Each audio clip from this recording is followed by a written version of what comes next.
విజయనగరం జిల్లా ఐఎస్ కోర్టులో జిందాల్ భూ నిర్వాసితులు హైకోర్టులో ఊరట దక్కడంపై సంతోషం వ్యక్తం చేస్తున్నారు. జిందాల్ యాజమాన్యానికి వ్యతిరేకంగా 33 మంది న్యాయస్థానాన్ని ఆశ్రయించారు. సాగులో ఉన్న భూముల్లోకి ఇవన్నీ వెళ్లకుండా అడ్డుకోవద్దని కోర్టు తీర్పిచ్చింది. దీంతో తమ పొలాల్లోకి వెళ్లేందుకు రైతులు సన్నద్దమయ్యారు.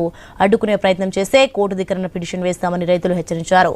న్యాయం కోసం మిగిలిన రైతులకు హైకోర్టును ఆశ్రయిస్తామంటున్నారు.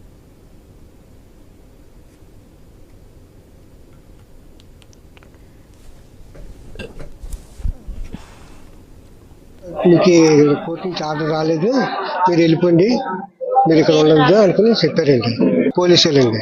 మమ్మల్ని మా ఊరు మాకు దున్నుకుంటామండి, మాకు గత 18 సంవత్సరాలు అవుతుంది, మాకు ఏది ఇవ్వలేదు, మా భూములు మాకు దున్నుకుంటాం అనుకుని చెప్పామండి.